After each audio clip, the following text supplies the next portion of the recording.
RTS Info, Philippe Nanzer. Un important incendie s'est déclaré en milieu d'après-midi dans un bâtiment industriel de la zone industrielle de Meyrin-Satigny, dans la banlieue genevoise. Un énorme dégagement de fumée noire était visible à des kilomètres. Le feu s'est déclaré au niveau du toit et sous l'effet de la chaleur, une partie de la structure métallique du bâtiment s'est écroulée.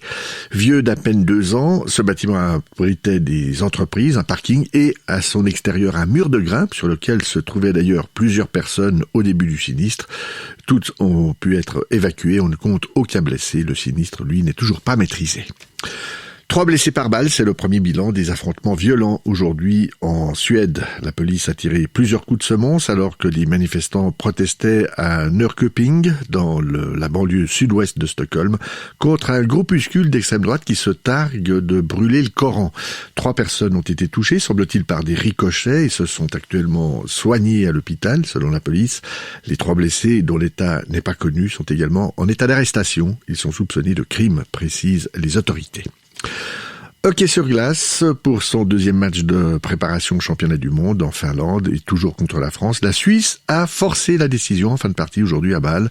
Les joueurs de Patrick Fischer l'ont emporté sur le score sans appel de 4-1.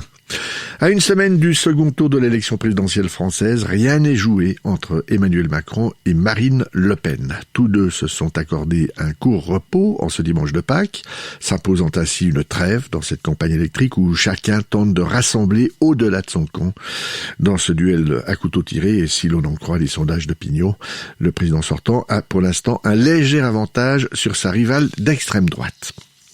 Violence à Jérusalem. Plus d'une vingtaine de personnes ont été blessées aujourd'hui lors de heurts entre Palestiniens et Israéliens sur et autour de l'esplanade des mosquées, déjà théâtre vendredi de violents affrontements.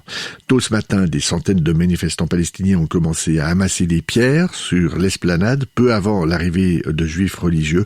Selon la police israélienne, les forces de l'ordre sont entrées sur l'esplanade afin de, je cite, déloger ces manifestants et rétablir l'ordre.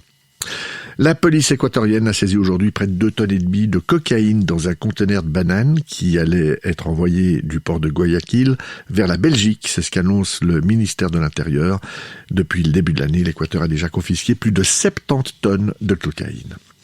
Météo, le ciel continuera d'être limpide ce soir et durant toute la nuit. Et demain, il y aura toujours du soleil, mais moins de bise. Au plus chaud de la journée en plaine, le thermomètre indiquera 17 degrés sur le plateau, 20 degrés en Valais.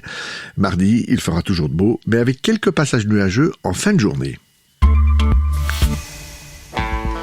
Comment vont vraiment